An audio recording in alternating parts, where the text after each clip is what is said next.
Welcome to the Pandemonium Witches podcast, where the ADHD has just a touch of the tism, where the true crime is just as scary as the hauntings and unsolved cases, and the hosts never stay on topic for long. I'm Kat. I'm Rachel. I'm In. And I'm Meg.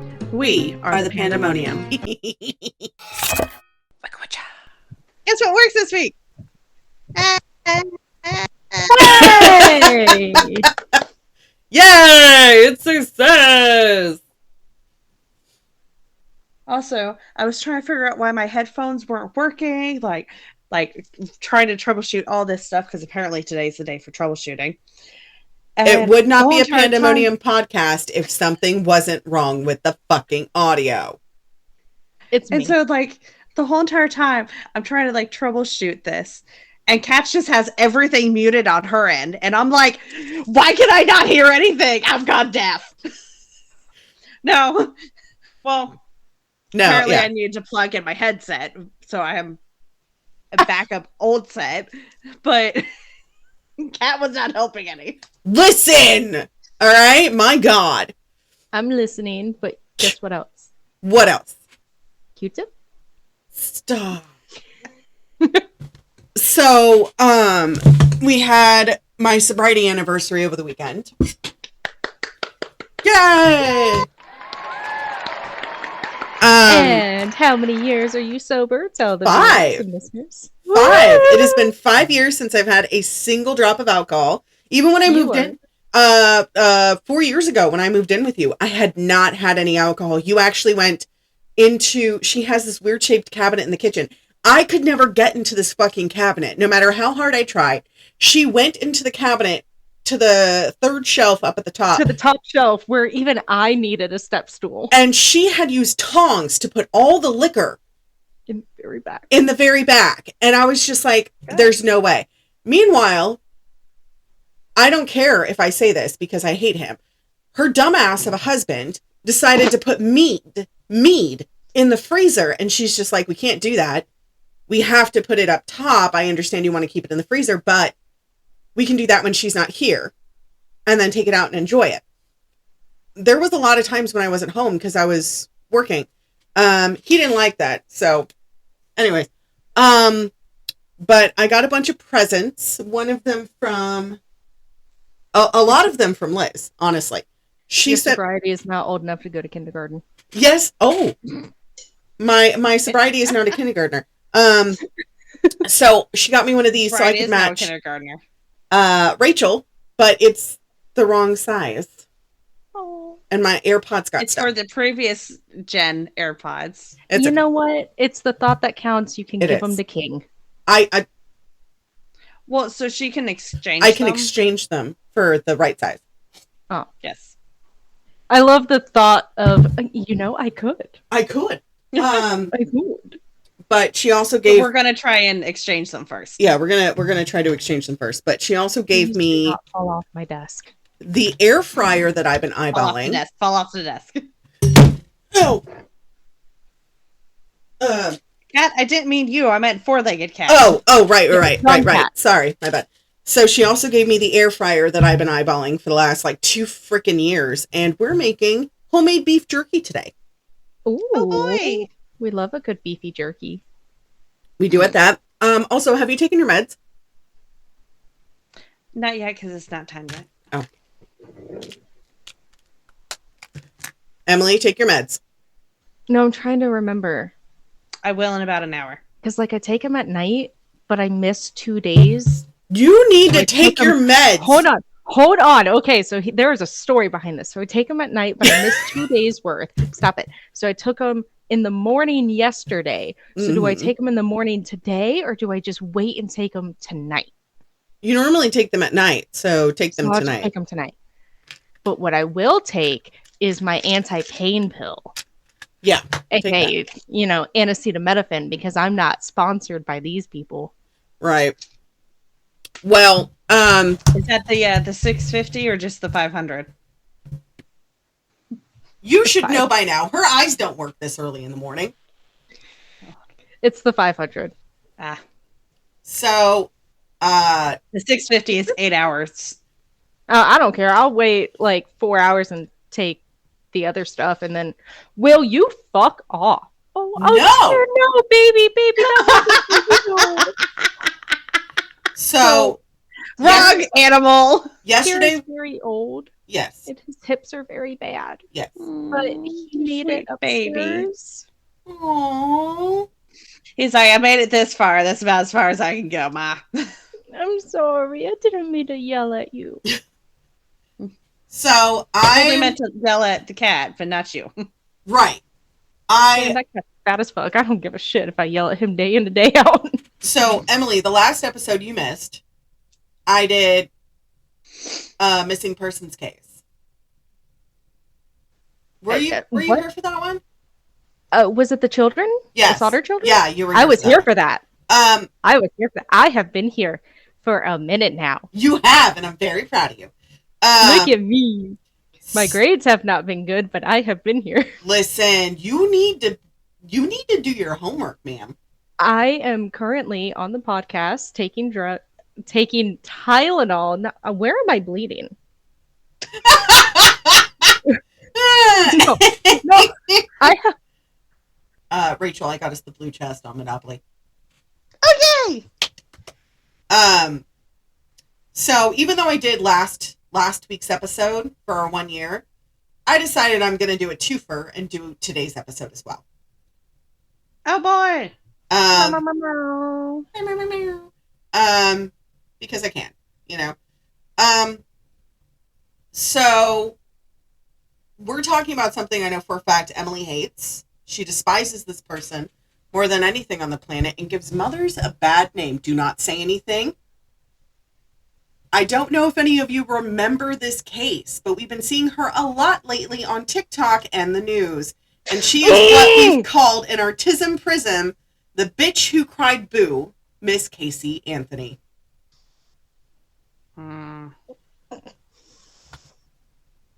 No, it's not. You guys can't see this, but my face is red from the She's effort of angry. keeping in all of my anger. So, born on March Even Tira is upset. Born on March 19th, 1986, Pisces. We love our little fishy friends. We do. I have quite a few friends that are Pisces.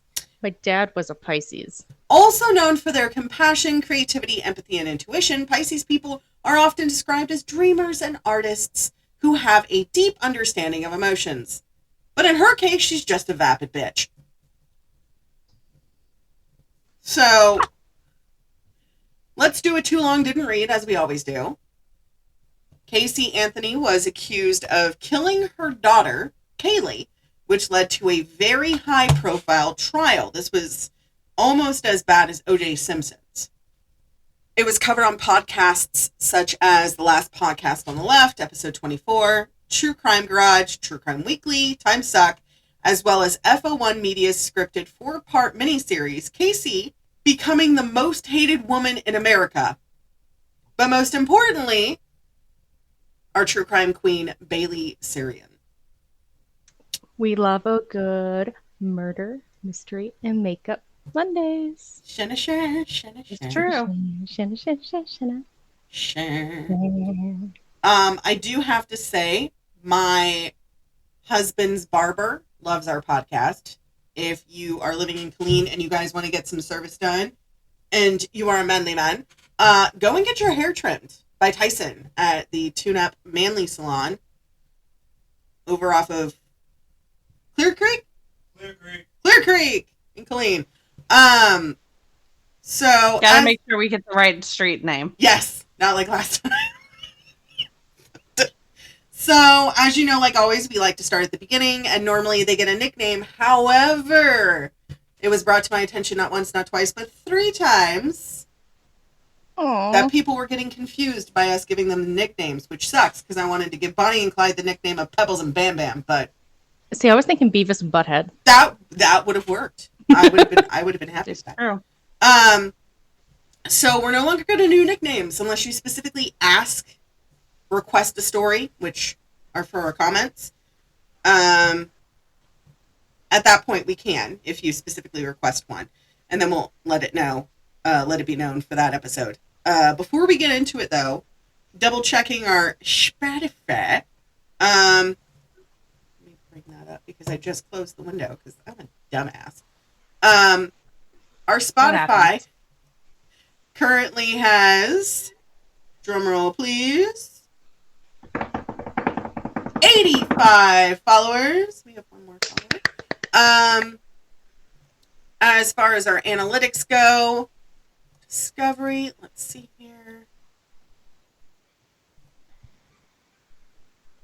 We got people search us 758 times. We've had 888 impressions this last month. And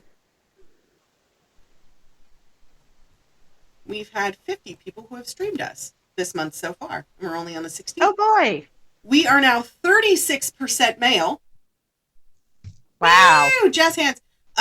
It's because you have a very sexy voice. I don't think, no, that's Maud. We have a new percentile of women over 60 at 2%.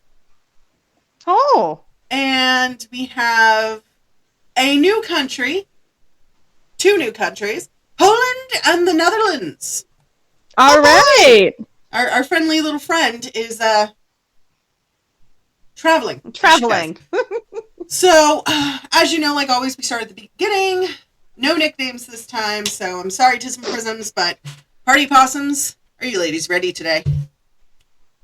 As ready as I'm ever going to be.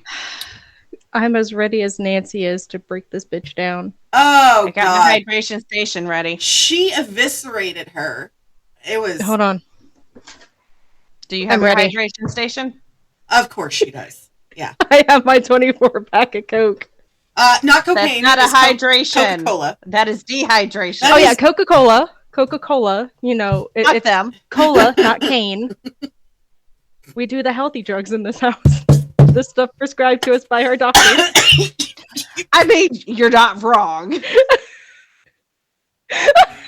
I'm sorry. I had coffee go down the wrong pipe. My husband's going, breathe.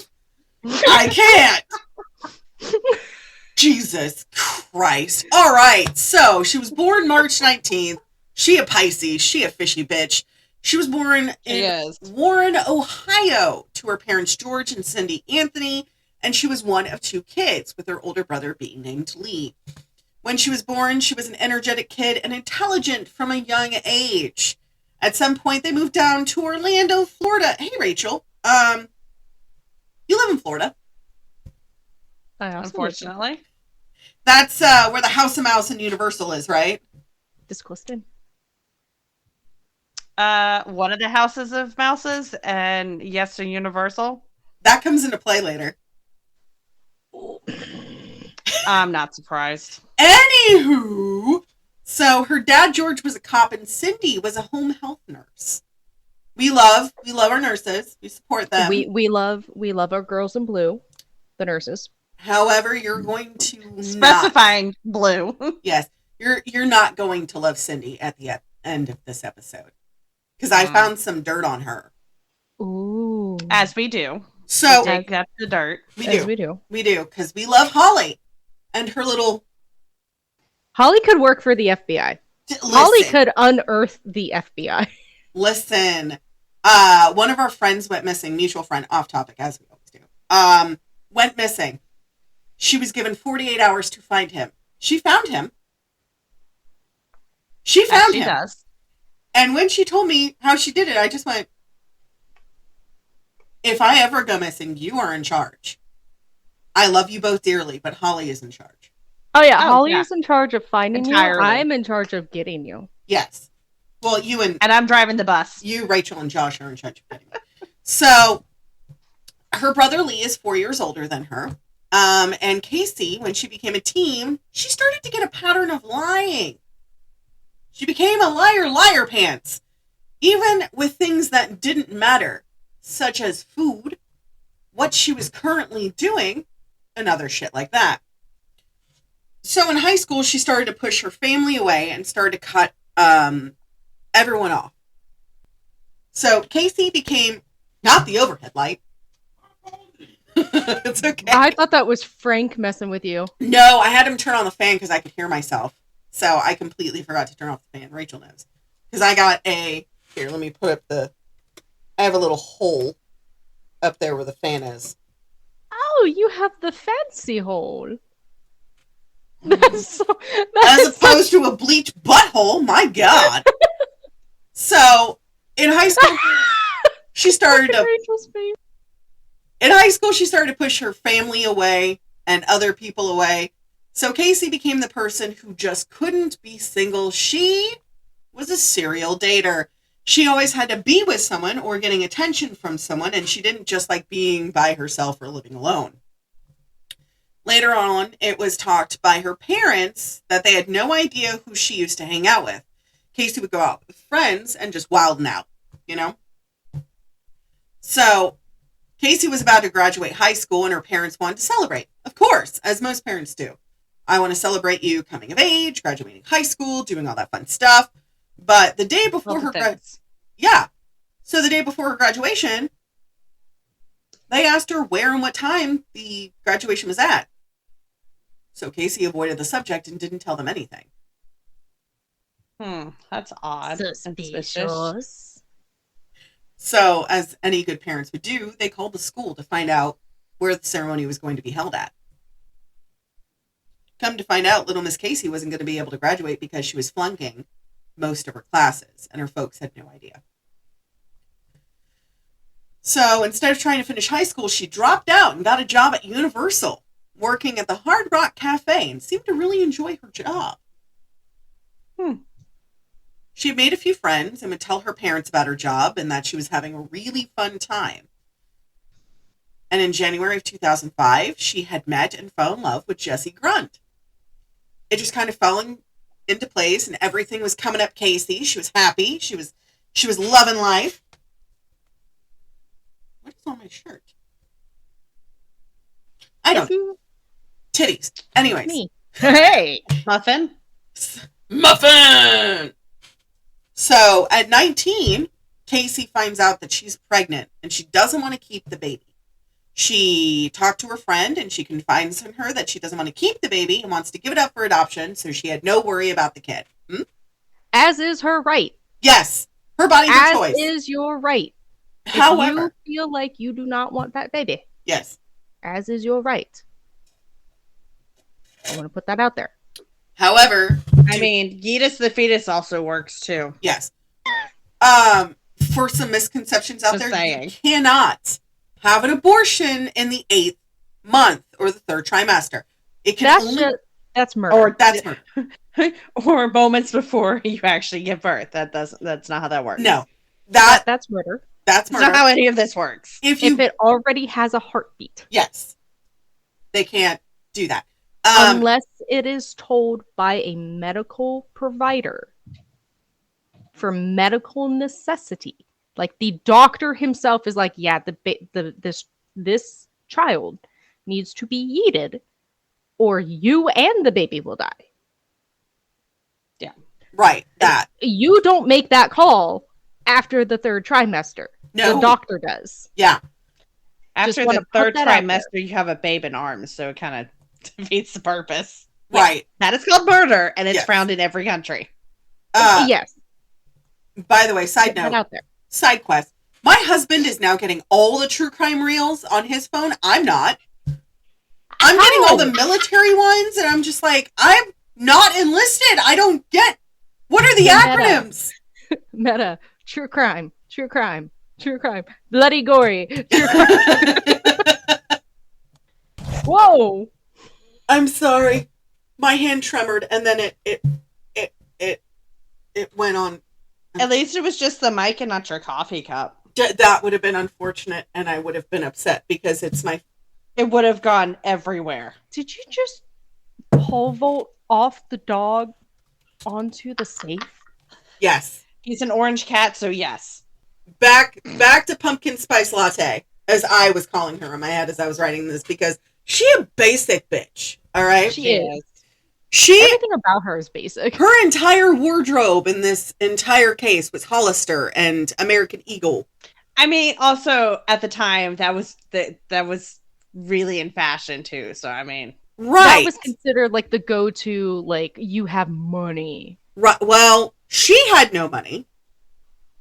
But she wanted I mean, to sometimes they had really good sales. So I mean, you would get stuff pretty decent secondhand. So Right. That's true. I found some Hollister when I went to the Goodwill the other day when I was looking for a purse for Dr. Sister's wedding.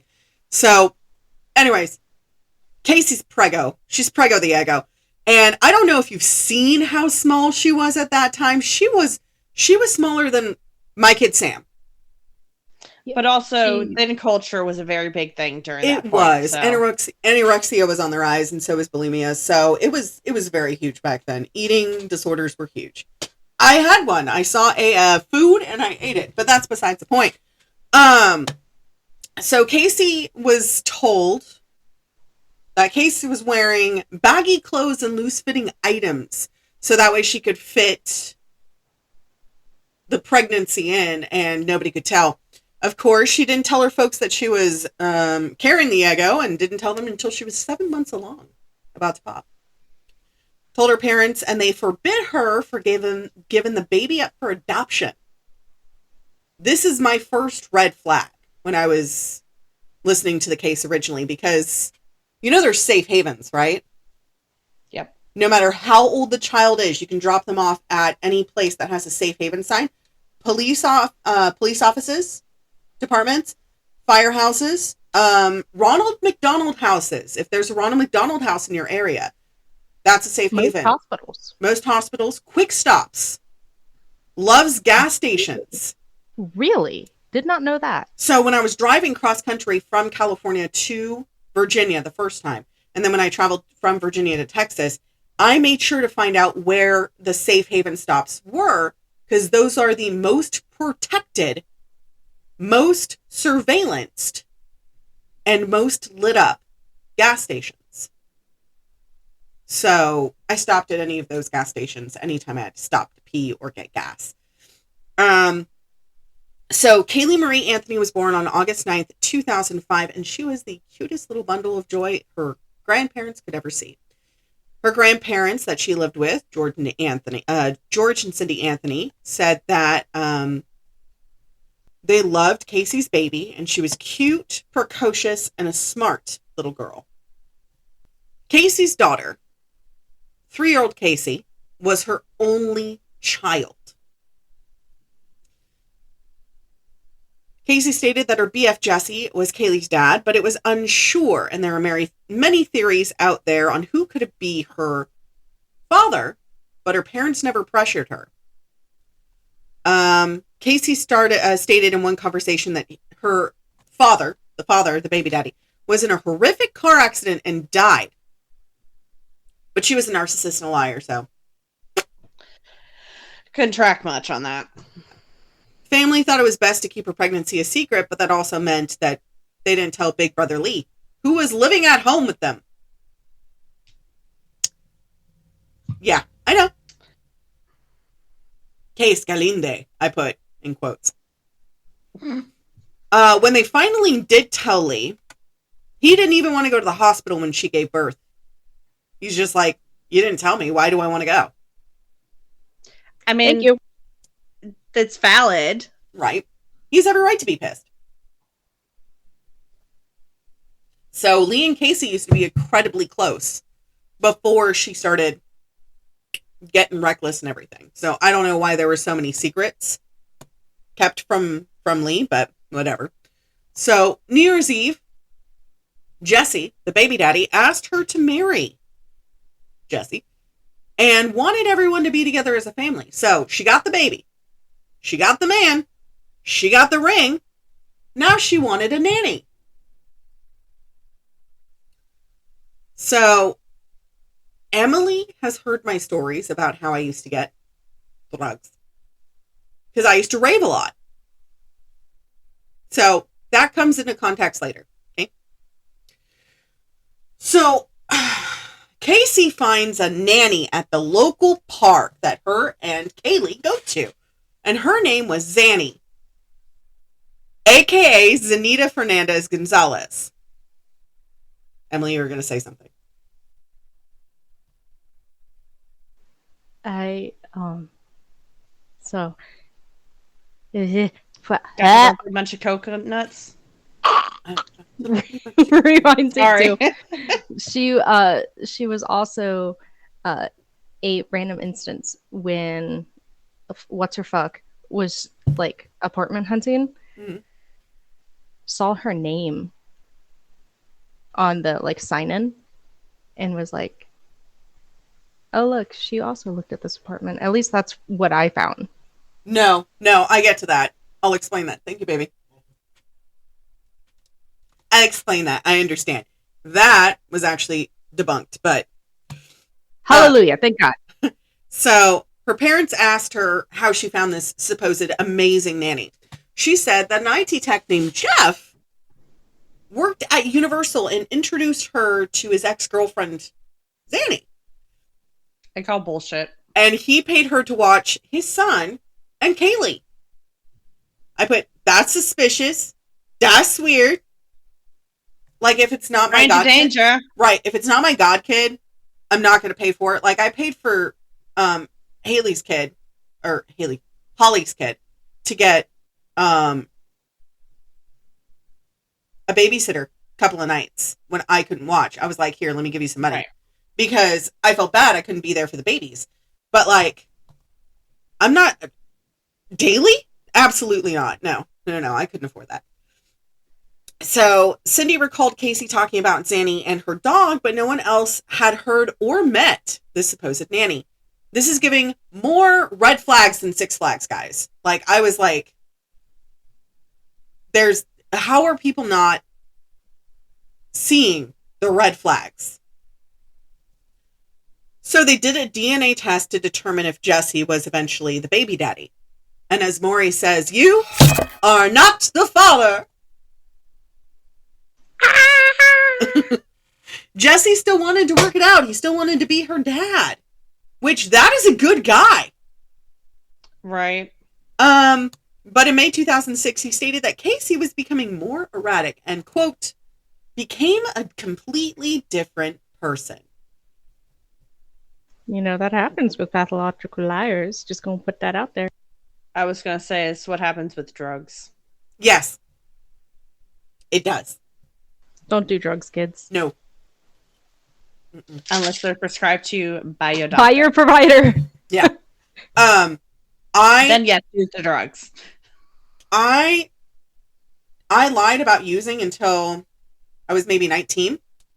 And then I went to rehab because of my ex's mom. It was great, you know. And I never did after that. Emily can tell you I'm a horrible liar. My eye twitches. You are. I'm sorry. You try your best, though. I did. I tried. But so after a while, Casey started dating again and trying to meet someone new. She started to hook up. And she started partying again. And this is when she met her new boo thing. His name was Tony. He was an aspiring DJ. Great. He was an aspiring photographer. Taking all the nudes. I put great, another letdown. So they started dating and things are going great. And Casey would bring Kaylee over to the apartment where Tony and his roommates lived. And they would just hang out there doing drugs while she was still living home at her parents'. But Casey wasn't the one taking care of Kaylee. Her parents were. She could have just signed over her rights to them. Listen, she could have. I had plenty of friends who asked me, should I do that? And I was like, that is your choice. I will support you either way. I'll still be the godparent. But, so they gave her her own room, clothes, food, anything she could want or need. The theme for the bedroom was absolutely adorable. They had a hand-painted mural and wallpaper, Winnie the Pooh and Piglet. Aww. So cute. And of course they had, basic white bitch shit in that room. But it was adorable.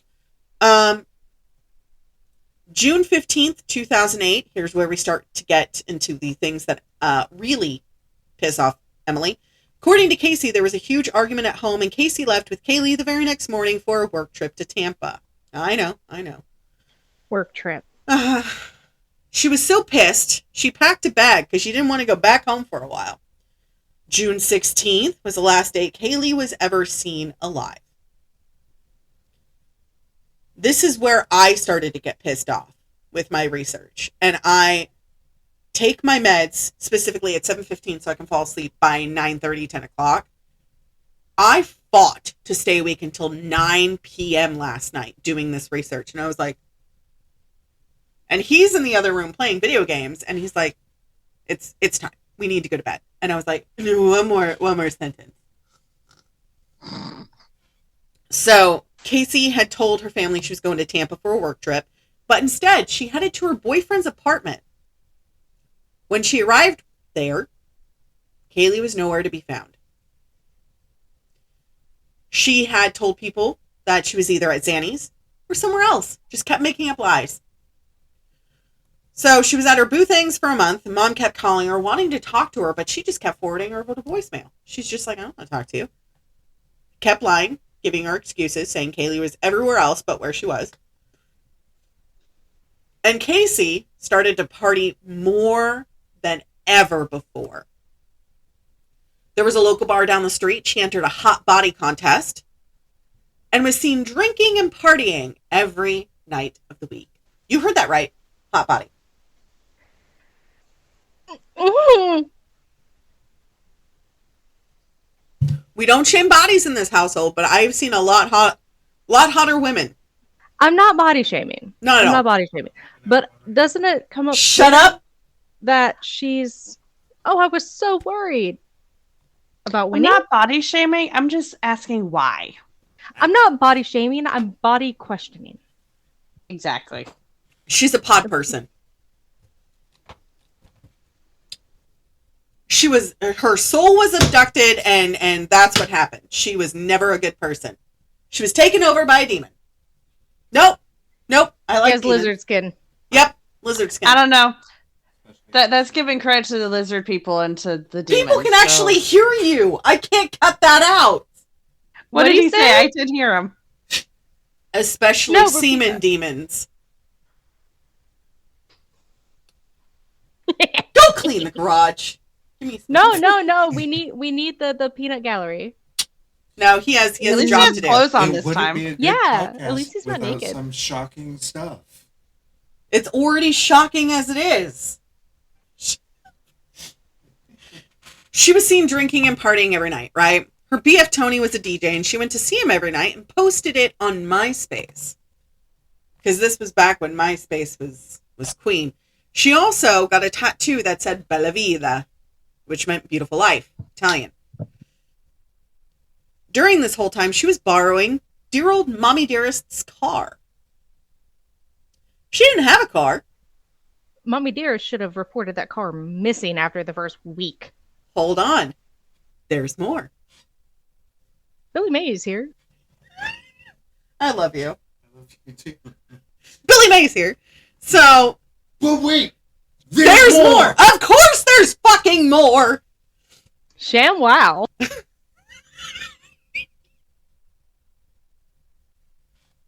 Everybody else is fucking muted. I'm losing my shit. So... So she's borrowing her mom's car this whole time. She's been gone a while. One day, she drove the car on fumes. Which reminds me, I need to go get gas for mine. The only good thing Casey Anthony has ever done is remind us to get fuel. Get petrol for your car. So she drove the car on fumes to the check cashing place. As this is the only money she has, is the check in her hot little hands. She can't afford to tow the car. So she abandoned it. That's why I said, but wait, there's more. The way, as a mother, I would not beat my kid. I would whoop my kid's butt if they did that to my car. I wouldn't even do that. I would have yanked a fistful of hair out of their head. You know what I did? You know what I have done?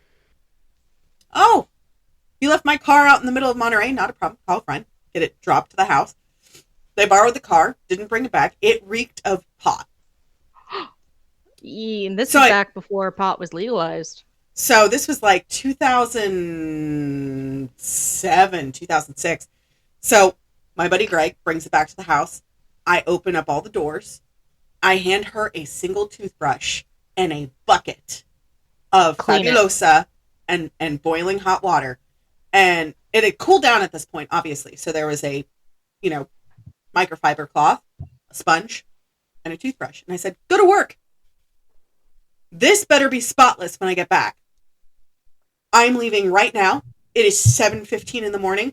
I will be home at 7:15 at night. You have 12 hours to clean this car. And it better be so clean. All I smell is the Fabuloso. I get home from work. She hasn't done shit.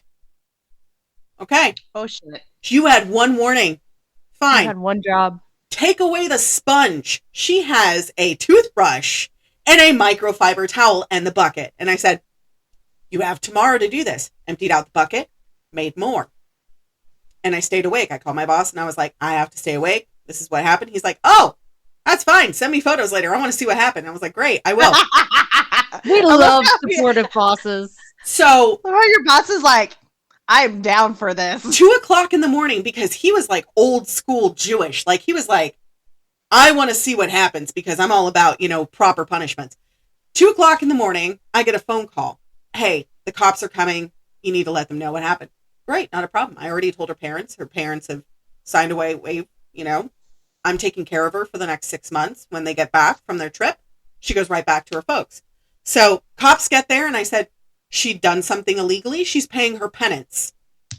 I didn't call the cops. This was my car. She had done something illegal in it. I'm taking care of it. And they go, okay, not a problem with us. Have a good night. Give us a call if anything's needed. This is how it was done back then. Yeah. 2:00 in the morning, she finally finishes, maybe around 2:30. Car is beautiful, pristine, detailed, bumper to bumper. You could see the shine of the moon on the fucking car.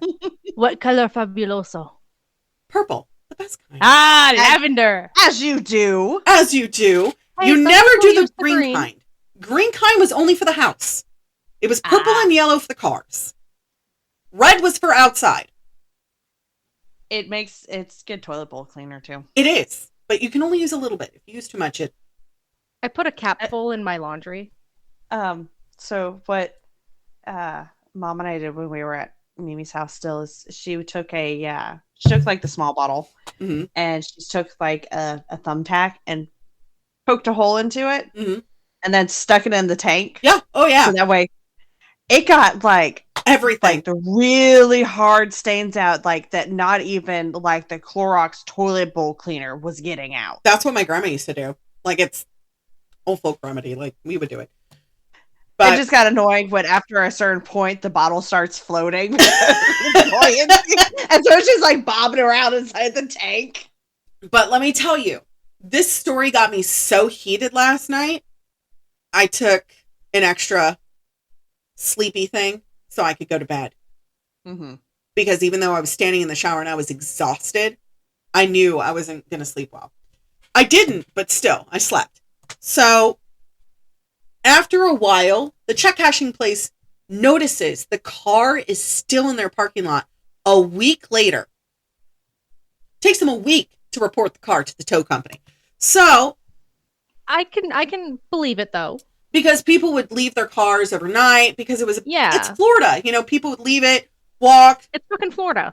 Shit, now it's 24 12 hours. to 24 hours. That shit's gone. Get that shit out. So tow company tows it, puts it in impound, calls George because he's listed as the owner on the policy, tells him, hey, we got your car in our possession. He goes, what the fuck? You shouldn't have my car, Por but qué? Right. what does it look like so I can figure out which vehicle it is? Oh, it's that one? Okay. Right. So he goes out to the impound lot, gives the tow truck driver the keys, brings him the car, and they both open the car and go, it smells funny. Something don't smell right in here. George and the driver get a whiff, the smell permeating from the car, and the tow truck driver says, quote, smells like a dead body. As someone who has dealt with it from working in the hospital, it is not something you ever forget. I know all three of us have smelled a dead body. I've held a Unfortunately. dead body.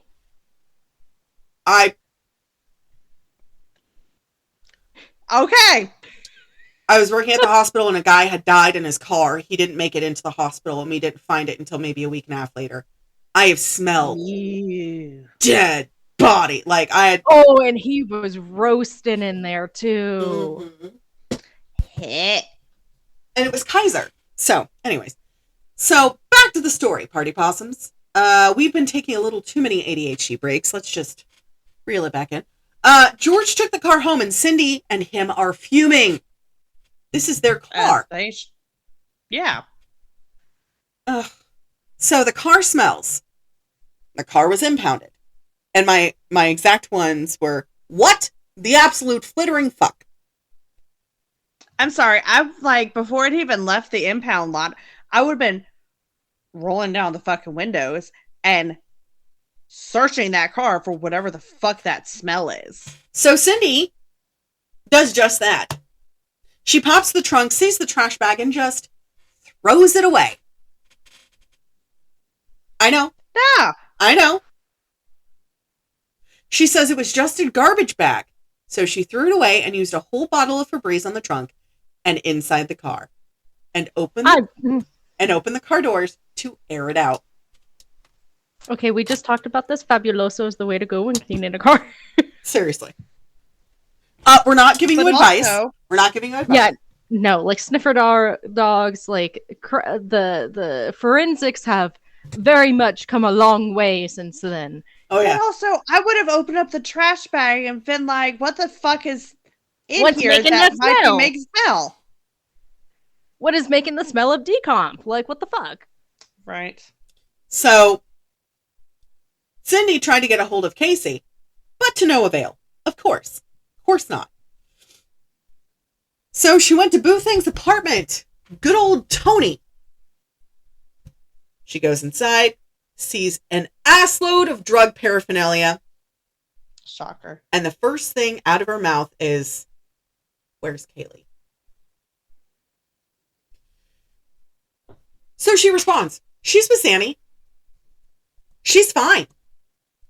Casey gets offended. Let me talk to her then. Casey gets offended and keeps saying she's with Zanny to the point where she gets flustered because she's saying, "My mom's embarrassing me." So she begins to have a toddler temper tantrum.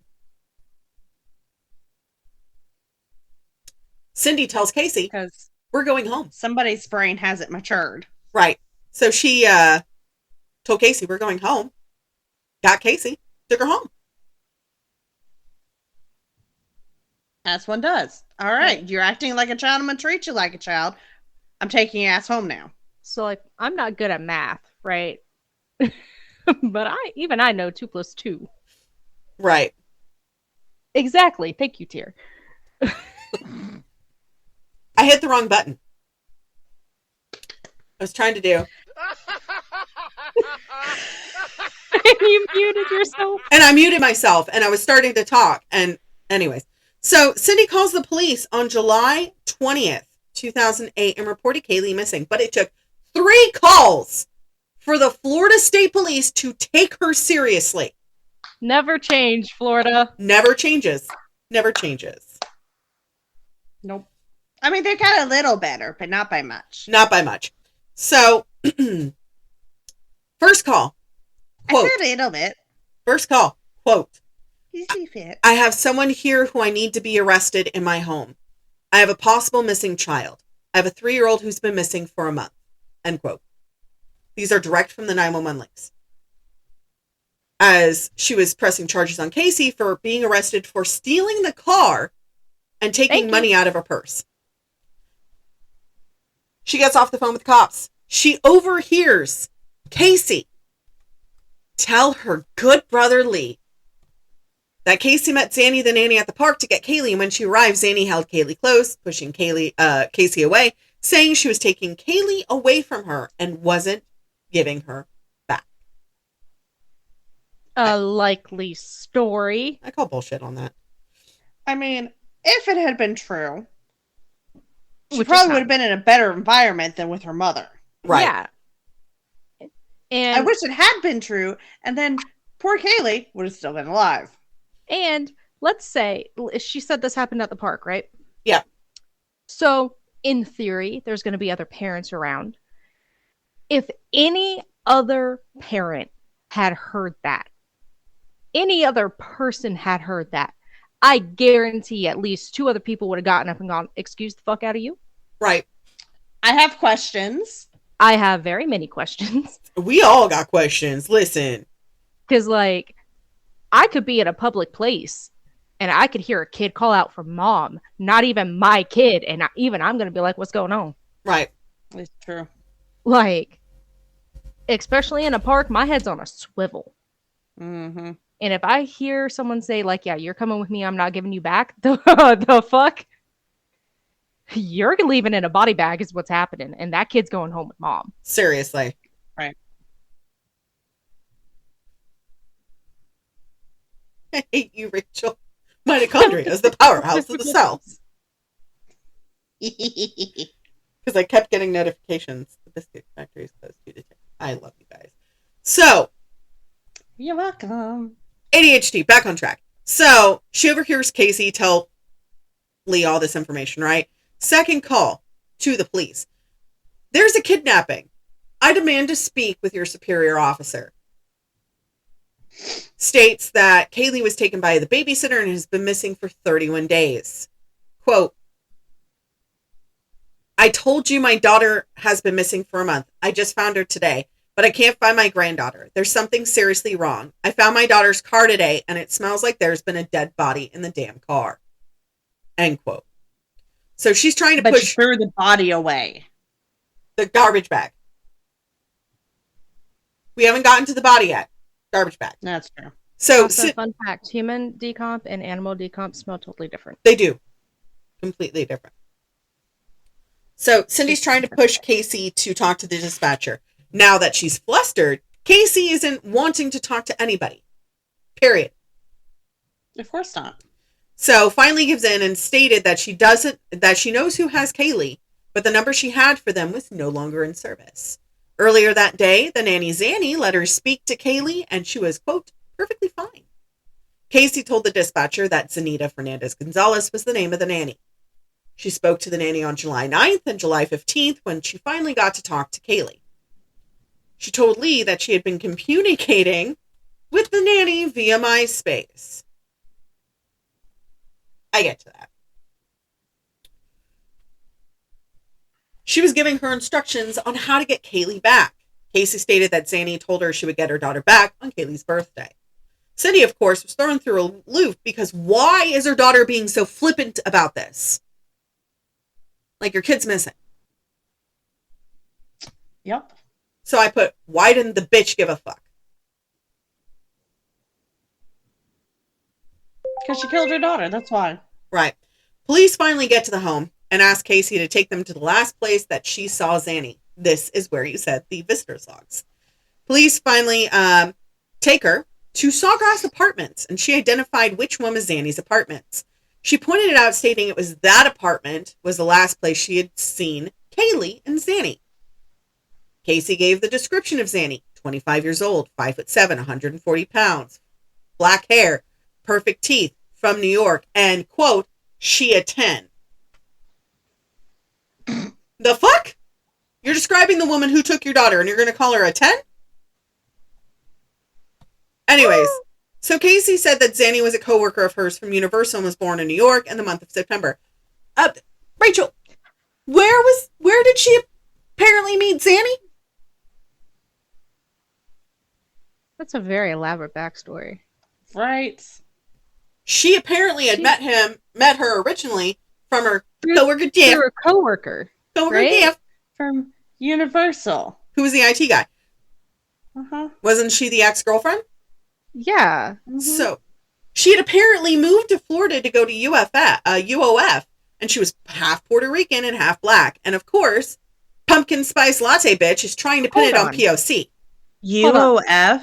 UOF? University Hold of Florida. on. Yeah. You mean UF? You mean UF? I said UOF. She said University of Florida. I shortened it. It's UF. It's just UF. Okay, well, I will fix that. You- Whatever. You have offended both of us Fuck greatly. Excuse me. I was like, that is a new university. I have not heard of that one. Exactly. You have offended both of us greatly. I was UOF just is confused. Fresno. I was like, UOF is that's Fresno. new. Fresno in California.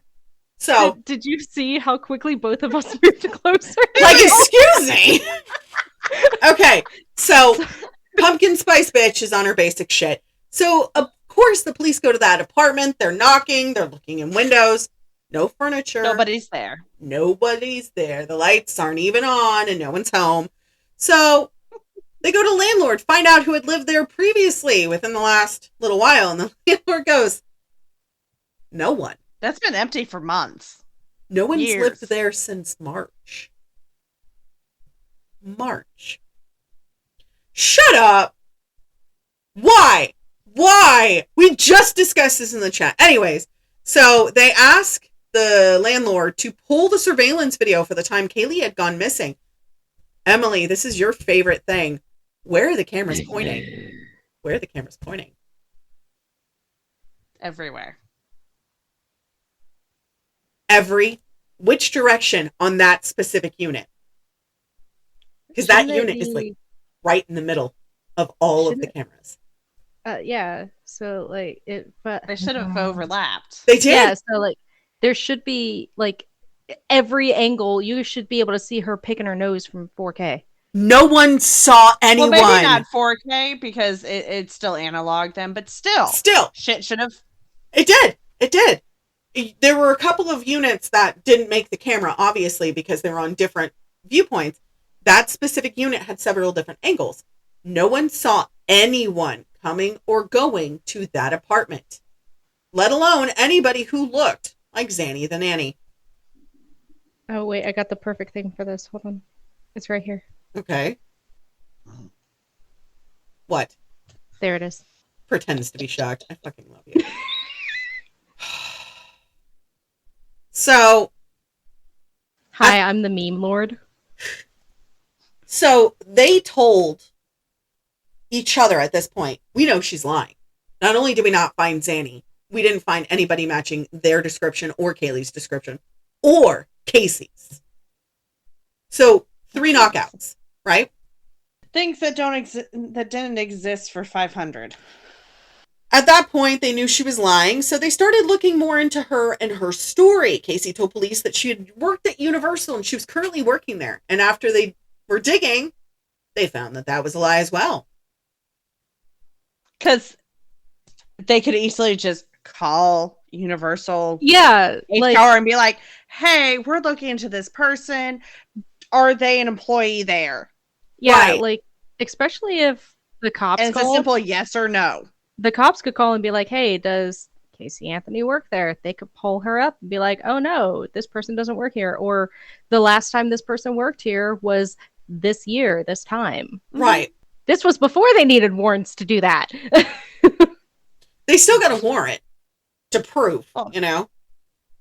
Because they wanted to make sure every I was dotted and every T was crossed. Exactly. Did you know? Found this out the other day. The little above the eye is called a tittle. A little. It's a tittle. It's called a tittle. Don't forget to tittle your eyes, guys. And this is called a weenus. Your elbow, the little skin Yeah, that's right a here. weenus. It's a weenus. Yeah. Ask me about my Weenus. Let's touch weenuses. So, Anyways, the cops never told Casey that they knew that she was a pathological liar, which was genius on their part. So they decided to catch her in a lie. Gotta send out as that. they do. I have Mousetrap. video evidence. Show me the video. All right, so you're going to have to mute yourselves in order to watch it while I'm talking about this, but it's Got on you. TikTok. Go ahead and mute y'all's. Okay, so they took her down to Universal Studios and asked her to take the cops to her boss. Casey acted as if she did in fact work there, living up to the lie that she's concocted. So she walks into the employee entrance past security, and it wasn't until they got lost in the maze of offices that make up Universal Studios, the actual compound where the offices are, that Casey finally broke down when she got to the end of a hallway and there was no way out, turns around and said, "I don't work here." Unmute yourself, Emily. What? I'm on the list. Check again. I work here. So, according to Cindy, who had told dispatchers, Casey was giving varied explanations as to where Kaylee was and her whereabouts, before eventually saying she hadn't seen her daughter in weeks. So good old Casey later called the police and fibbed her little tail off like she's been doing this whole time. She told the cops that Kaylee had been kidnapped by the nanny on June 9th. So October 2008, because you can do this. Hold on. She finished it. I was waiting for that. Tell me. How fucking stupid. Mm-hmm. How fucking stupid. I know. She's such a dumb Oh, bitch. yeah, I totally work here. Okay, well then show us where you work. Okay, I don't work here. So, this was before, I think only 4 other cases had this, where you can be arrested for murder without having a body produced. Where you can actually physically be held. And there's only been a few cases about that, but it's like concrete evidence shows. But the baby's dead at this point. So I'm getting there. October 2008, Casey was charged with first-degree murder, aggravated child abuse, aggravated manslaughter of a child, along with 4 counts of providing false information to the police. Don't hurt your weenus. Why are you doing that? Oh, I snapped, crackle, popped both the weenuses. Oh, no. I'm sorry. So the state of Florida doesn't do this very often, but they sought the death penalty in its case against As they Casey. should. Relying largely on circumstantial evidence, the prosecution alleged that she wished to free herself from the parental shackles that held her to her daughter. Again, safe havens. Adoption is a thing. If you guys, we do not judge on this podcast. We side-eye extremely, but we don't judge. If you want to give up your kid, safe havens. No questions asked. Drop them there. I heard of a case in, I think it was Tallahassee in Florida, where some kid dropped their kid, 6 or 7 years old, at a fire station with a note pinned to their shirt. "I cannot afford to take care of my son. Please find him a good home." And they found the mom, I want to say maybe a week later, dead under an overpass for an OD. And I was like, if you know, just get help, right? Yeah, I mean, and sometimes things happen. Like, you may have started off in a good place and then shit hit the fan. That happens. You know, don't kill your kid. Don't abuse your child, right? Like, there are people out there who are willing to help you. Like, at the end of this episode, like in the the description, we'll put some links on, if you need help. And Emily, you can research that for me and send them in the chat. I have all these links because I worked at a children's hospital. I work in a hospital right now. Send them to me and I will post them on this episode. Okay. So Cindy sat down ultimately with the cops and told them about the state of the car when she had originally got it, including trashing the garbage bag. She said, quote, "There was a trash bag in the trunk and a pizza box full of maggots." She tried to write out the smell as rotting pizza, because I would understand, if it was a meat lover's pizza or if there was like extra meat, the smell would kind of give off a foul odor as somebody who did date a trash ex, as most of us did, flaming dumpster piles. But when I say that is not the same smell, it is. We won't discuss it. So detectives tried to tell her that Cindy knew what that smell was, but she was refusing to acknowledge it. She said on the freaking tape that it was a dead body. But Cindy kept trying to state that she didn't mean what she said. So the car gets brought into the police impound lot and they start searching it and they bring in cadaver dogs.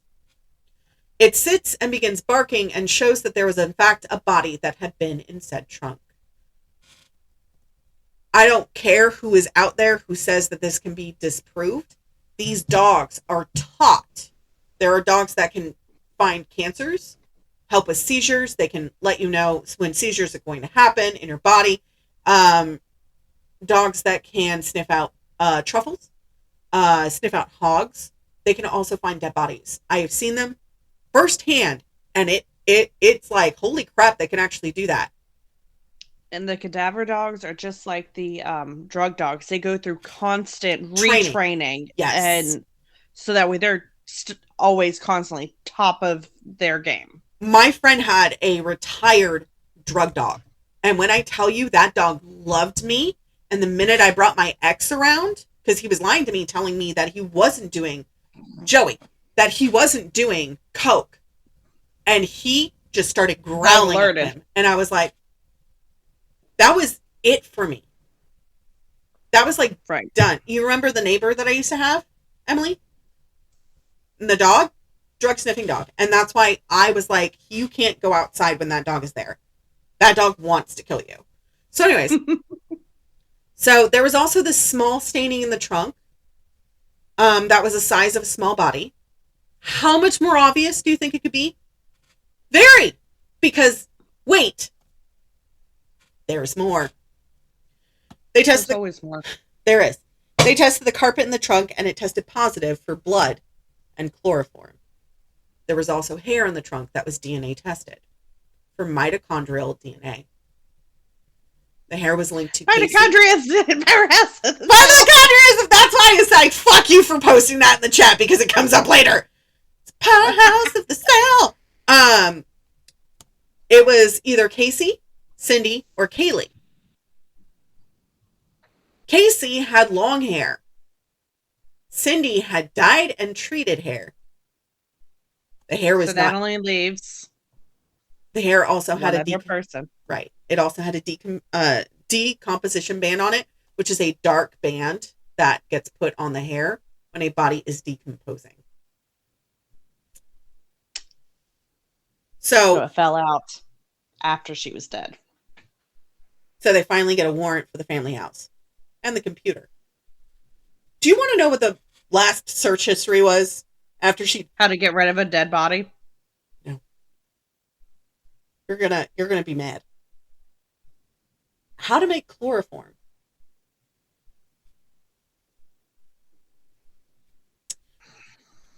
So my whole theory in this is my mind keeps going, but where the fuck is Kaylee? Keep doing all this research, but where the fuck is Kaylee? So Cindy was asked by the police who had been searching for chloroform, and Cindy said, quote, Casey was looking up chlorophyll on the computer because the dogs were eating bamboo in the backyard. She wanted to make sure it wasn't toxic. Stated to the police that during her search she saw chloroform, so she clicked it. Fact, chlorophyll is what makes plants green. It is not another name for bamboo. That is actually called Iant cane, river cane, giant timber bamboo, golden bamboo, and Buddha's belly bamboo. If we're talking Latin, that would be from Botanica. Bamboo is a broad term encompassing many species, some of common names including maso bamboo or Philostachys adulus, golden bamboo, Philostachys aurea, or Buddha belly bamboo, Bambusa vetericosa, among others. Quote, I went on a rabbit hole for this for 2 hours and I missed my bedtime. After more digging around, Cindy wasn't home and Casey was looking this up, by the way. There was no way for her to know. For some odd reason, Cindy is still defending Casey.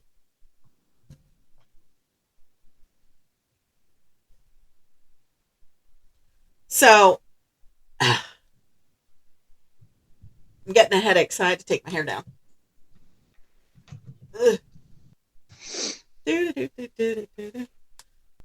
You are a disgusting human, and I hate you. It popped up on my newsfeed. I'm sorry. Was it, bitch, I'm cackling like a witch in front of a cauldron? No, it was in the Twilight Sewer posting. No! Okay. Yes! So anyways. Any who's-a-wutzels. So, after a while, She finally visits Casey in jail. Asked her for a photo of Zanny so she can actually pick her out. Police told Cindy that Casey couldn't even point her out in a lineup. So Casey was getting so mad at her, she was just practically foaming at the mouth.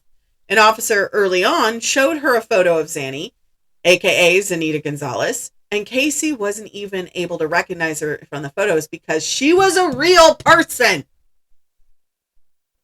She was a real person. Zanita did exist. I'm a real boy. I'm a real boy. However,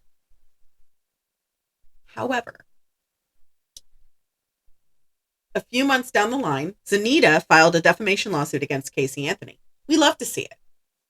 We love this. When George and Cindy went to go visit her a month later, they tell Casey that people are telling Kaylee is dead. This bitch rolls her fucking eyes and goes, surprise, surprise. What you mean, surprise, surprise, bitch? Surprise, surprise. Why are you saying fuck, Emily? I initially sent all of those links in the chat for my family. Did you delete it? And immediately, as soon as I realized what chat it was in, but my mom, my grandma, and my aunt saw them. So send a message saying we're recording the podcast. I was trying to send this for the links for the podcast. I sent a message saying that I sent that in the wrong chat. It was meant for my friend who was looking into shelters for her podcast to help survivors. Perfect. That's exactly what we need. So George and Cindy went to go see her a month later. She says, surprise, surprise. Cindy asks her what her gut is telling her. And Casey says she believes that Kaylee isn't far from her. She can feel it in her bones. Yeah, bitch, because you know where you buried her. Yeah. So Casey hires Jose Baez as her legal attorney. Not eternity. He wrote a letter to the sheriff's office about Casey's willingness to cooperate with law enforcement. After that, a judge set her bail at 500,000 smackaroos. And of course, her bail is paid by her parents. My parents would have left me in there. My parents would have made me rot. My mama would have said, you play fuck games, you get fuck prizes. Yep. Right? You fucked around, you find it out now. So, she also is now paying a monthly payment strapped to her ankle when she was released. That beautiful little ankle monitor. We love those. Did you know? Usually defendants are charged with a one-time installation fee, $50 to $100, and a daily monitoring fee around $10 to $15. Some monthly costs after installation can be as high as $450 or more. Yep. So Casey went back home to her parents' house, and the media had gotten a hold of her story, and they went rabid. They were nuts. Of course they did, because it was the same thing with the JonBenet Ramsey case. Mm-hmm. It's a child. Yeah, anything that has to do with like children dying or being killed or missing, the media jumps on that. It is on that like white on rice. Yep. That was so Southern. It was. I love it. Just a little bit. Just a little bit. So, the public was outraged that she had even been released, let alone allowed to go home, understandably so, and people were all over her neighborhood, and they were protesting her getting out of jail. So, they were... Really? Yeah. There were numerous altercations outside the house, and... Surprise. It wasn't just upsetting to the family. It was upsetting to the whole neighborhood, like as a whole. So August 29th, Casey was then arrested for something new that had nothing to do with Kaylee being missing. I'm going to leave it up. 2, 3. What do you think she was arrested for? Violating her parole. No.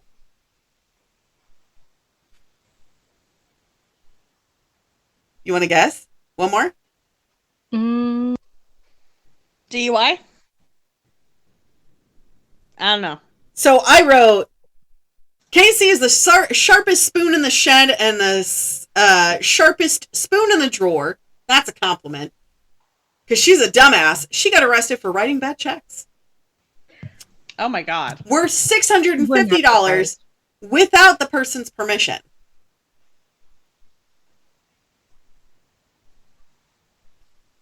So, her parents posted another $500,000 bond, and she was released yet again from jail, but this time it was county. So, December 11th, 2008, a whole ass 5 months after she'd been originally arrested. Maybe they should have just left her in there. Hold on. This is 5 months after Casey was originally arrested. Kaylee was found dead. She was located in a wooded area near the family residence about a mile from their home. A utility meter reader who had been working 20 feet or 6.09 meters off the road had seen this a few months prior. He saw what seemed to be a skull in the brush and poked at it with a stick and realized it really was a skull. He called 911 and talked to the dispatcher 3 times. This pisses me off. He had found it a few months prior, called it in, and stated it needed to be checked. Obviously, he wasn't taken seriously. When he had gone back a few months later, he called it in, waited. They still hadn't shown up, and no one ever did. So he went out there for another time, saw it up close and personal, called 911 the second time. This time, an actual team went out there, but he had to wait and then call again during that same time. So they found the remains, and the skull was supposedly found with duct tape attached to it. So it had fused to the bone. They had found the skull. Meanwhile, the rest of her skeletal remains were found in a Winnie the Pooh and Piglet laundry bag with a Winnie the Pooh blanket inside. There were a few things that vary between reports and trial testimony, such as duct tape being found near the front of the skull or on the mouth of the skull, but duct tape was attached to the actual skull itself. The medical examiner then listed her cause of death as homicide by undetermined means, which means she had perished, but it wasn't from asphyxia, it wasn't from, because it was just bones. They couldn't determine if it was, I'm sorry, Rachel. They couldn't determine if it was asphyxia or anything like that. Had the cops done their job the first freaking time they was called out? Do you need a minute? Nah, but just mute myself. Okay. No, here, I help. Come here. Don't run away. Don't run away from my love, damn it. I cried last night. Don't run away from the Lord! Look, it's the orange cat who does not have the brain cell. Does this help? And I dance, and I dance. Cat, I'm a kitty cat. And I dance, and I dance. I promise at the end of this, I'm going to be talking about something really, really funny, and it's going to make you feel better. I'm okay. That part always it gets me because her grandparents had gotten loved her. that stuff. They knew. Yeah, and they loved her. And that's what she was found in. And so it just makes me sad. Okay, anyways. Keep going. You sure? I think the part that gets me is that little girl must have been so scared. She was only like 3. just over 2 years old. She had just turned 3. Yeah, she was so young. And at that age, she was like, born in 2005. Yeah. Like She would have been 19 this year. She should have been the one making silly dances on TikTok. So there has been a lot of talk in the medium and witch community about people, quote unquote, reaching out to Casey or Kaylee. And when I tell you, Casey. When I tell you I was furious because I had 2 people reach out to me, which I refunded, and they were like, I want you to reach out to Kaylee. And I was like, absolutely not. No. There Let are... the child sleep. Let that poor child spend her time over at the Rainbow Bridge. There are a few victims I will never reach out to. One of them is murdered. I've reached out to one once, and you remember. Rachel was there for that. You were not, unfortunately, Emily, but I was distraught for a week. I didn't speak to Rachel. I talked to Rachel and you every day. I didn't speak to anyone for a week. And I watched. It was bad. Like, leave the kid alone. Let the kid sleep. Let the kid be. Let the kid, the kid probably at this point has already been reincarnated. They probably have. And as our lovely early Vines have once stated, leave Brittany alone. Okay, just leave the baby alone. Leave spirits alone. Right. Don't touch them. So, December 19th, police came to the media after DNA testing the remains and announced that they had indeed found Kaylee's body. The police got a warrant for the Anthony house again. Kaylee's room was identified as a Winnie the Pooh theme, which matched the blanket and the laundry bag that they had found. They also found the matching laundry bag to the one that they had found at the scene. Why is this so important? Because this particular set came in pairs. These items... And there was only one left at the house. Yep.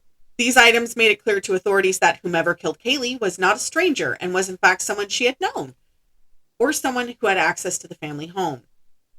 Casey was then arrested and charged with first-degree murder. However, Cindy was in Casey's corner. George was not. He said she did it. I'm going to take a pause because I need a potty break. And Rachel needs a break. So does that. I'm fine. I'm just pissed. Like, I'm over here looking at recipes now. you're like distracting yourself. I just...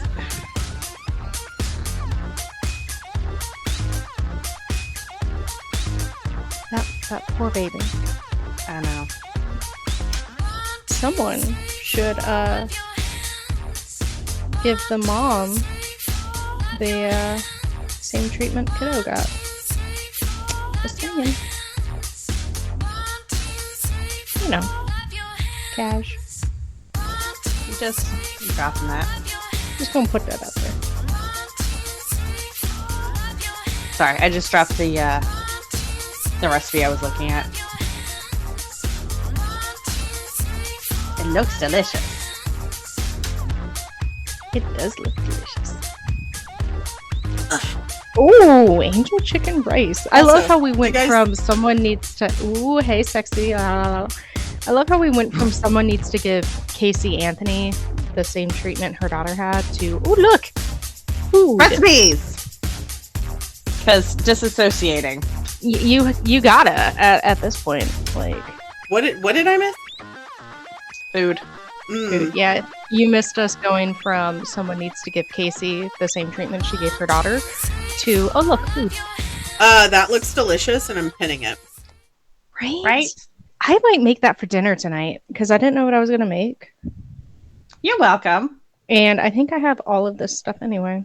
So Josh is still on a broth diet. Ugh. I thought you were going to say bra diet and I was like, he's eating bras? Yes, he's totally eating bras.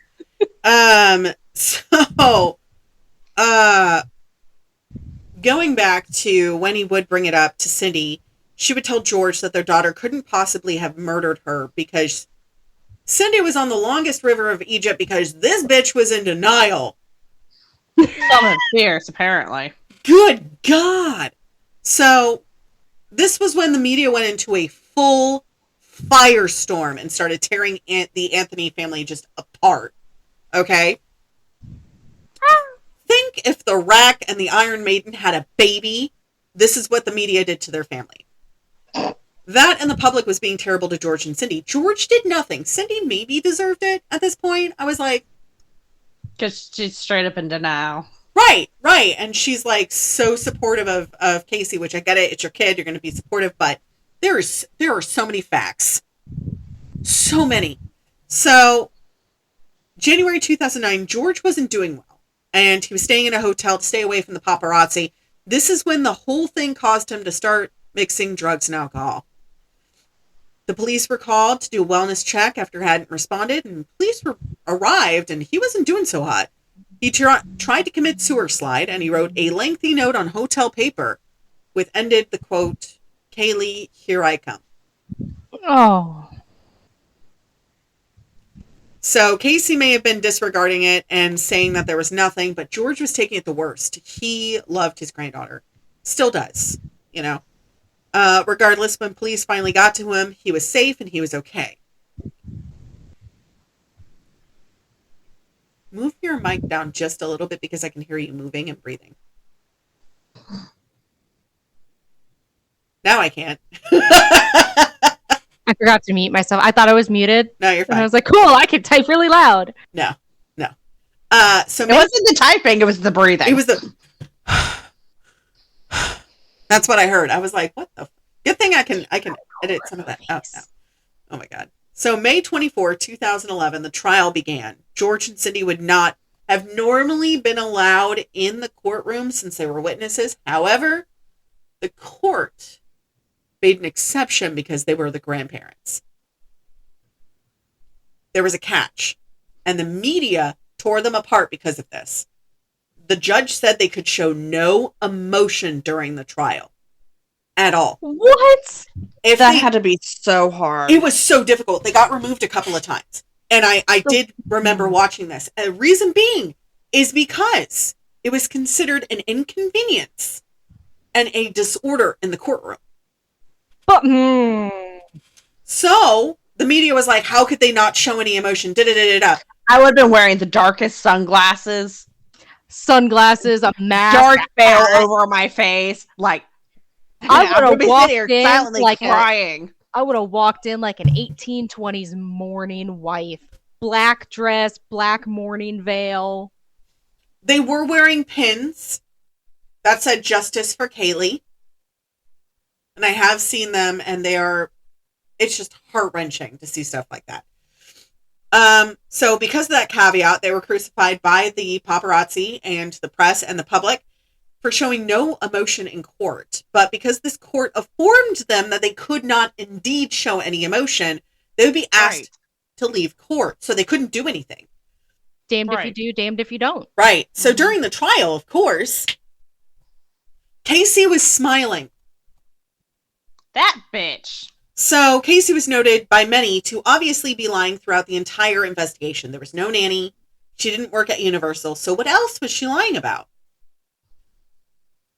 Apparently, when she was 8 years old, she had lied, stating that George began to assault her, and she learned to lie at a young age because what a dear old dad did.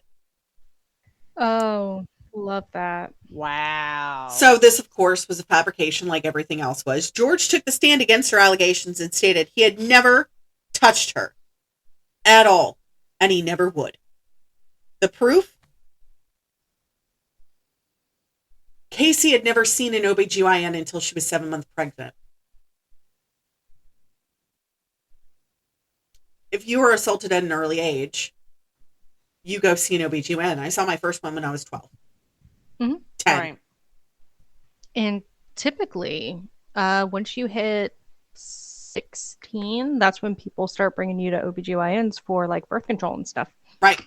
13 is the youngest I've seen, and or that's at least for periods. talk about your periods, Right. Yeah. cycles, like that sort of thing. Mine was 10 because of other stuff. And then I went again when I was 12 because I had an incident where I had slightly fractured my pelvic bone when I tried to do the splits on the beam and I landed too hard during gymnastics. Ow. Yeah. That was my fault, though.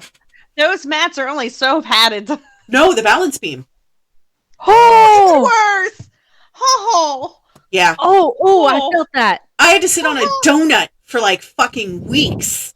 I was Not pissed. the hemorrhoid donut. My mom was like, how could you be so stupid? And I was like, well, Didn't mean to land that hard. you know. So, we have no idea if what she stated was true. However, it was noted from her OBGYN that she had never been in previously to see one. So for the first time, you're hearing that your daughter is being assaulted by you. The cacosity of the matter. Like, the audacity is on sale. Excuse the fuck out of you. Right. So, but But also, like, if this had truly been happening, why did she not say something well before this point? Like, and I get, like, a lot of people don't talk about that. I get it. I didn't talk about it. Kat didn't talk about it, more than True. likely. no, not until after But- he had died. No. You would assume that it would come up earlier than on the stand. Right. That's what I was trying to get at. Like, it should have came up at some point in the long list of years between now and then. Yeah, like, you know, when that happens, a lot of the time you have problems having relations with your partner. 'Cause Their trauma. partner, it would have come up with a partner. Right. That partner would have known. That partner, if they would have called them on the stand, they would have been like, yeah, this is what she told me. But she was a narcissist and a liar. So the fact that she would even lie about this, what else was she lying about? Exactly. So, of course, because he wasn't allowed to show any emotion in court, this is one of the times he was shocked. They asked him to leave court and come back when he was... Composed. Thank you. I'm sorry. Not only did he lose Kaylee, he lost his daughter Casey and possibly his wife because she was eating all this shit up with a fucking spoon. Oh my god. Oh my god. So would you like to hear the theories? Hit me with Yeah. them theories. All right. Prosecutors gave their theory. Casey killed her daughter with chloroform by knocking her unconscious and using the duct tape to cover her mouth and block her airways. Because remember, they couldn't decide if she was asphyxiated or not. But her hyoid was still intact, so she wasn't strangled, which is good. Not really, but yes. She then wrapped Kaylee in her favorite blanket, put her body in the trunk of her car, went to boo things the next day, and then the following day went out to the woods by her parents' property with her daughter dead in a trash bag. Defense's theory states that Cindy was at work when George and Casey were looking for Kaylee. George allegedly found Kaylee, who had drowned in the pool, and turned to Casey stating, "Look what you've done. Your mother will never forgive you." Okay, but if she had drowned, wouldn't there have been evidence of her drowning? Not on bones. Yeah, like if they had found her body, there would have been like fluid in the lungs. Right, but since it was bones, it had been months she had been exposed to the elements. That's true. So, that still doesn't explain the duct tape. That's also true. George allegedly helped her hide the body and dispose of the body and wrapped Kaylee in plastic like he would dispose of their animals when they died. I can agree with that theory to an extent. But then there was Cindy's theory. She stated that she thought Kaylee had accidentally drowned in the pool while Casey was watching her. Casey must have freaked out and tried to dispose of her, but didn't realize what she was actually doing. Just like everybody else had a theory, George did too. Guys, what was the nanny's name? Zanny. He thought that she was giving Kaylee All right. Xanax. M's brain auto-corrected for a second there. No, it is correct because in the 90s and early 2000s, Xanax was called Zanny. I know. It popped out with Xanax first. As the motherfucking queen says herself, I'm just going to pop a Zanny. I'm just going to relax. I'm going to pop I'm a so Zanny. sorry. So, George believes that she was given a Xanax because her boyfriend was a DJ. Where were drugs at the time? In the club. In the club. In the club.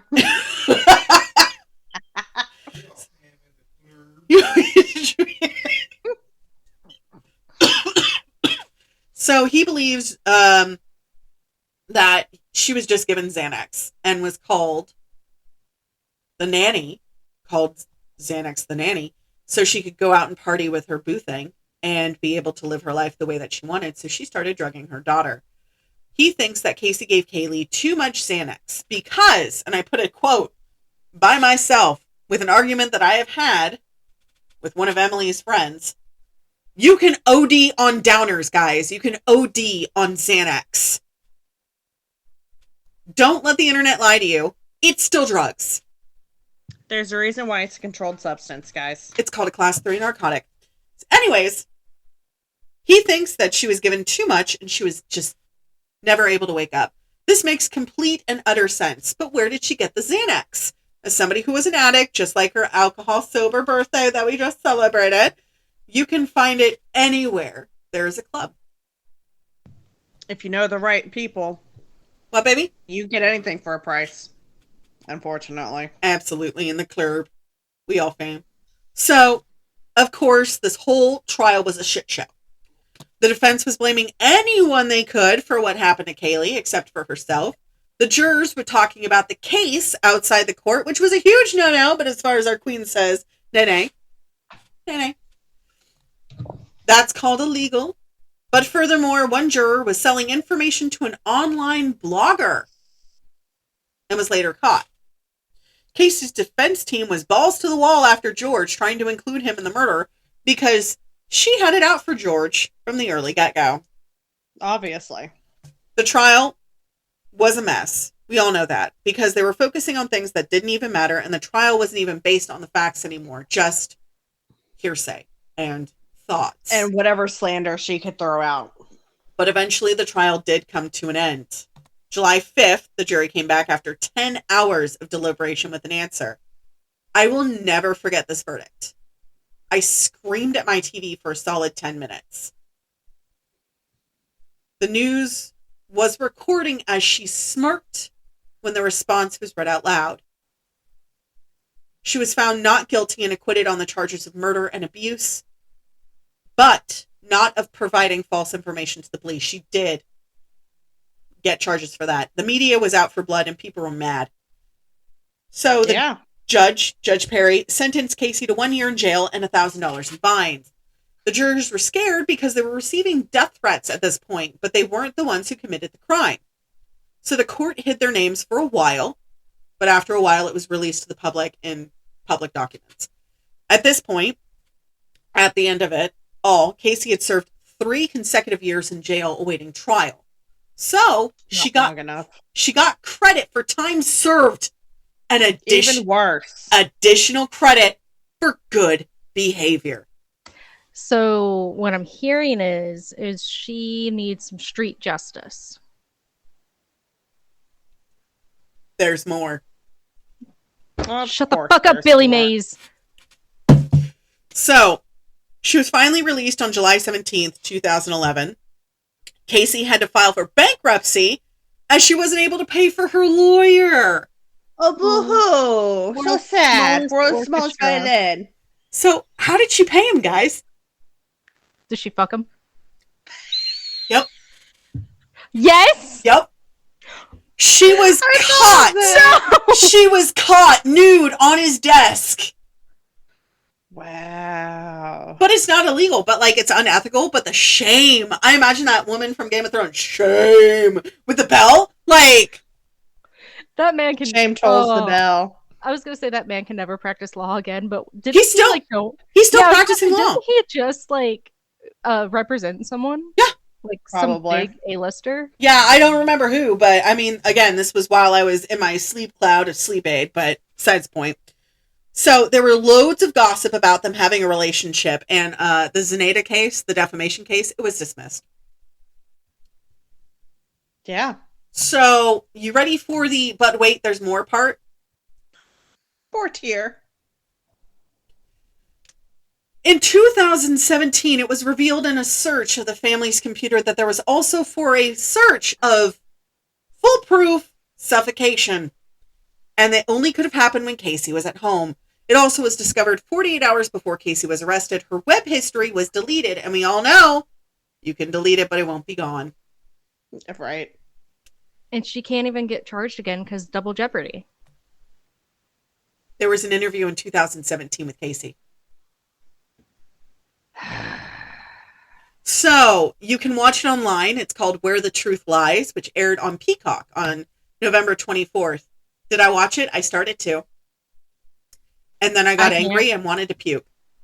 Yeah, I can't watch anything that she makes, anything she writes. I refuse to watch or read because I'm not giving my hard-earned money to that bitch. So there's Oh. been a lot of discontent on the internet, but I'll get to that. I'll get to that in a second. So Casey states in the interview she remembers waking up that morning, saying goodbye to her mom, and then going back to sleep. Then she woke up and Kaylee was missing. This is like the 10th time her story has changed. So her mom theorized that Casey may have had a seizure, as she had previously had seizures before and apparently had blacked out and she was supposed to be having a seizure, and Kaylee must have died. Her That's team... all massive amounts of bullshittery. I used to have silent seizures due to stress and because of, the tumors and stuff. Emily has seen me have one. And it was I think it was right when I moved in with her, and I had only one. And then I had one after. But I've seen Emily have seizures. I saw my best friend have seizures. She has a support animal. But, besides the point. Yeah. They have been classified. I actually have a diagnosis now. Oh! Convulsion episodes. They're not labeled as seizures because Okay. I'm still partially Coherent. alive. Yes. Alive. Yes. Coherent. They're convulsive episodes. Oh, she's bringing out the blanket. Which means I can still drive. Good. Mine are only brought on due to severe amounts of sleep depression. Not depression. Deprivation? Thank you. So when I didn't sleep for long periods of time, because when I moved in with you, I hadn't slept in, I think, 3 days. Mm-hmm. And I was just like, not having it. Anyways. I broke out the blanket because the AC kicked on and it's blowing right on top of me and I got cold. I'm sorry. It's okay. Turn on That's the why I heat. have blankets. So in the interview, she also stated she was okay with herself. And she actually sleeps good at night. In 2017, Kaylee would have been 12 years old. And when they asked Casey during the interview what she thought 12-year-old Kaylee would be like, she stated, quote, a total badass. She also stated she, quote, would probably listen to classic rock, play sports, and not take shit from anybody, end quote. Casey, I could feel my blood boiling. Casey took up photography when she was released from prison, not because she wanted to take photos or wedding photos, because she wanted to become a PI. I would not hire Casey to be my PI. Listen, I have no idea if she became one, but Casey stated one of the reasons that she does good at her job of being a private investigator, she learned firsthand how to research people's backgrounds, search for information, and gather any facts necessary. Yes. She became a problem. Yes, I think she was a problem from the start, though. Yeah. She opened like an in-home daycare at one point. Stop. Oh my god. Yes, hold on. It was in Florida. Who would let their child go to that daycare? No one. Yep. So currently, she is trying to become a legal advocate, as you know. Mm-hmm. But this was a couple years ago, I believe. She opened an in-home daycare. Who would? I hope it fails miserably. So she was then asked in the interview, did you have something to do with it? Her dad had Kaylee when he saw her last and wasn't sure what happened after that. Again, the story changed. It wasn't even Zanny who had her at the Sawgrass Apartments, or... She can't even keep her own shit straight. Right. I'm just sitting here going, good God. You're fucking deluded. So she constantly changed her story. George denied any and all allegations. Casey said, I don't give a fuck about what anybody ever thinks of me, and I never will. That is where I thought my research stopped. However, I found this on the Tiki Talks, which was an interview with her cellmate. After Casey had gotten out of jail, she stated she would abuse Kaylee so she would fall asleep. and she could go out. Correct. So go ahead and look that up. More recently, the reason why I'm covering this, she has come out to the Clock app stating, quote, "My name is Casey Anthony, and I want to be a voice for my daughter and other daughters out there. My goal is to continue to help give a voice to people, to give people tools and resources that they can utilize so they actually know where they can turn to. I have found several videos that have been sent to me by kids that I know and people that I know stating, I don't know why everybody's mad at her. And I said, I'll do an episode just for you. And they said, you would do that for me? Yes. Yes, I will. She is a monster. And as part of the Pandemonium team,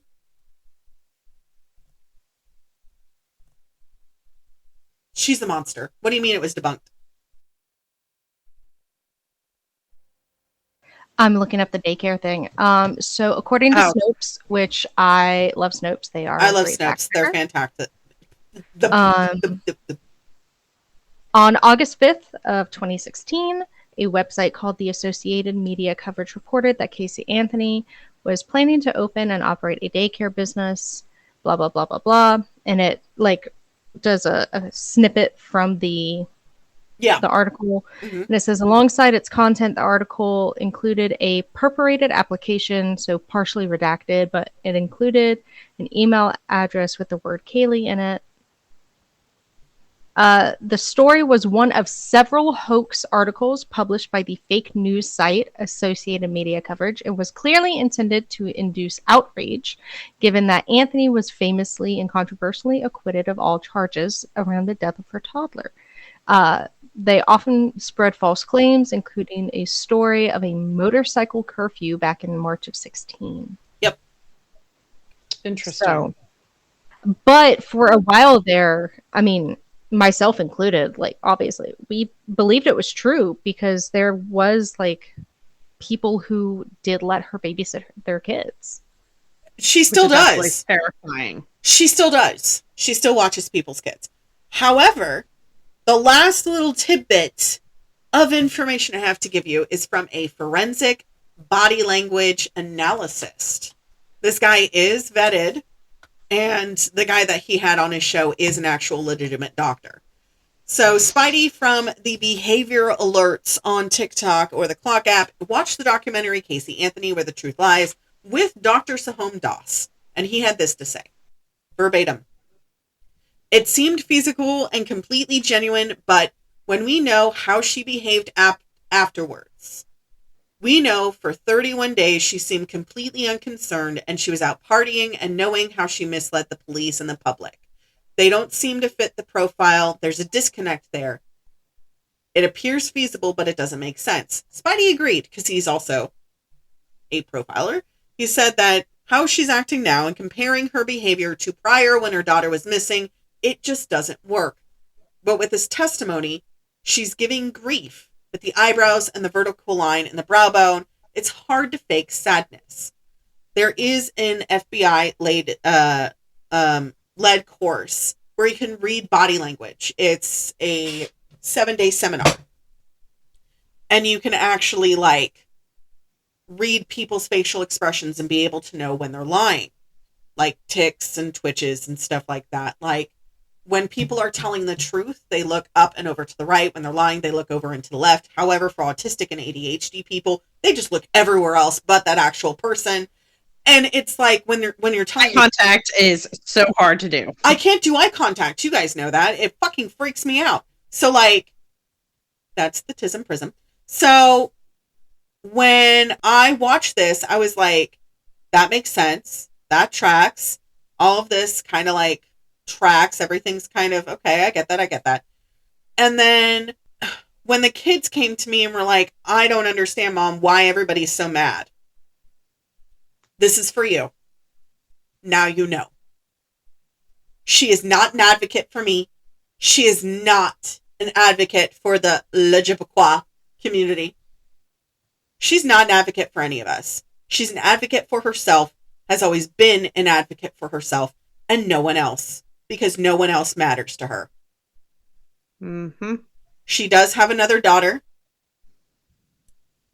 Somebody procreated with her again. Mhm.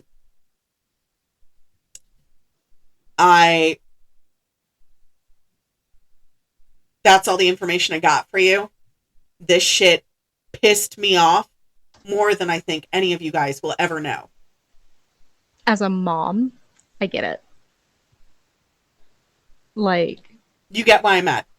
Yeah. And I am a fierce believer in street justice. I'm a fierce believer in prison justice. I also am a fierce believer in nothing on the internet is hidden. Nope. That last part. So If it's on the internet, it's forever. It and is. I'm not saying to do this, guys. I'm just saying we don't want because any she harm to posted- actually come to anyone. I'm just saying that she posted on TikTok, which means her IP address is out there. We're not telling you to hack her. I'm not saying to Advocating hack for her. harm to come to her, but we wouldn't be upset if something happened. That. Right Man, there. you do whatever the fuck you want. You're an adult. If you are an adult, you can make conscious decisions. You can do whatever the fuck you want. We're going to give you side eye for it. I won't. No. She's an adult. She can make decisions all she wants. There's going to be incredible side eye. I am going to judge her. Oh yeah, fuck that bitch. But like, if you want to like go out there and do stuff, and the cops come and say, "Hey, did you do something to this woman?" and it's Casey Anthony, you can tell them, "Nah, I was with the Pandemonium between the hours of X and Y." And they could call us up. They could call me up, and I'll be like, "Yeah, this random person from Oregon was definitely at my house." And now we're alibis. Thanks, Em. Yeah, great. Thanks. I'm We are an not alibi. going to lie to the cops. That just never ends well for anyone. It doesn't. Casey Anthony. If she would have just hold on. Let's just my thoughts. Because Give us thoughts. you guys know I have friends that have been incarcerated, right? I was going to say in low places, but yeah, same thing. I have that too. Especially that meme that you sent me about the, or that's sent in the Instagram chat with the Italian guy never actually being associated with the mob, but everybody thinks he is. Yeah. But he's really an outstanding guy. When I Yeah. tell you,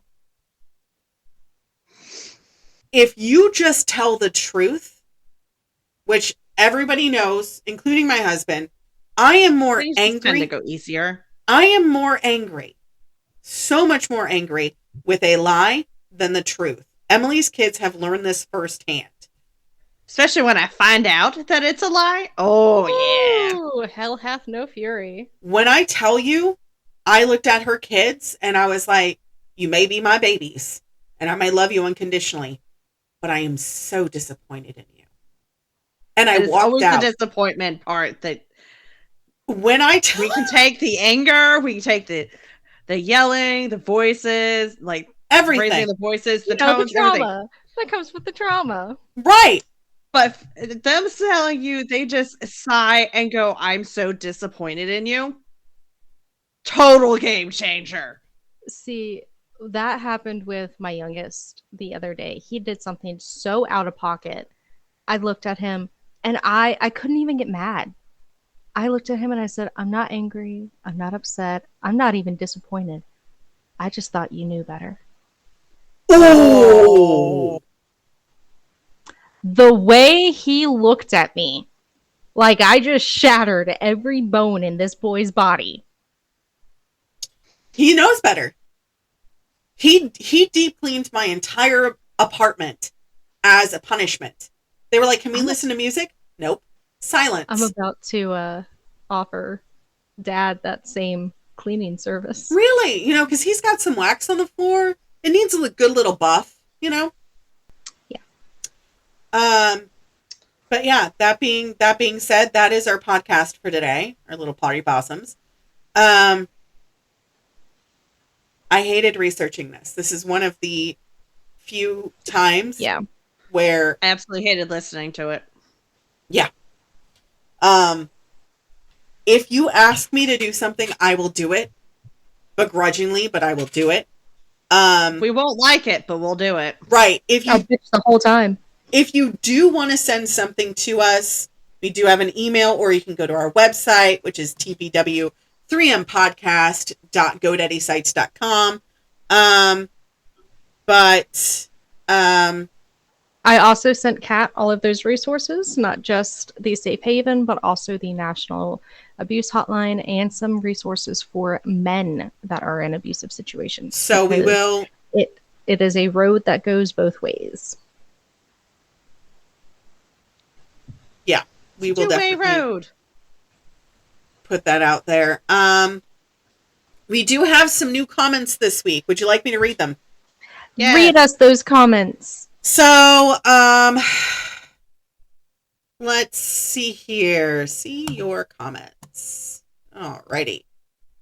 Published. So, we have one from Dr. Sister about a month ago. Samantha Dunlap, which we love her. She's so nice. There was another one that I did have to flag. Guys. Oh, was it a spam one? It was something, one of the people where we were just like, I understand why she did what she did. I'm not condoning it, but I understand why she did what she did. Yeah. They had made a comment on that episode. I flagged it. So I went ahead and deleted that. Could you put the comment in the chat? It was deleted like a week and a half ago, 2 weeks ago. Ah, okay. Yeah. So, but we do have some new listeners. Welcome home, you autistic pieces of shit. We love you. We say shit lovingly. We do. When it comes to requesting, again, go to our website, tpw3mpodcast.godaddysites.com. If you want to follow us on our Instagram, it is tpw3mpodcast.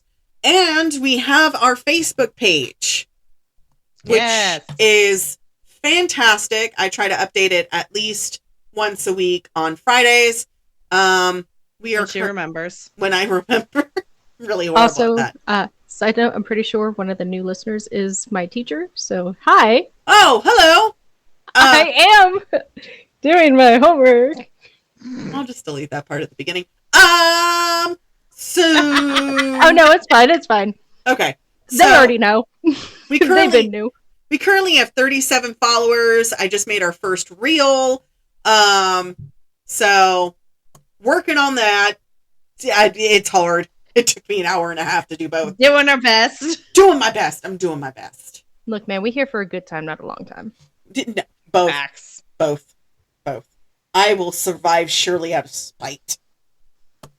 I want to live longer than the 40. Spite and caffeine. Yes, spite and caffeine. But that being said, that is our episode for today. As always, don't do stupid shit. Stay feral. Bite the hand. And we'll see you guys next time. Okay, bye. Okay, bye. Next time on the Pandemonium Witches. Her poison of choice was arsenic.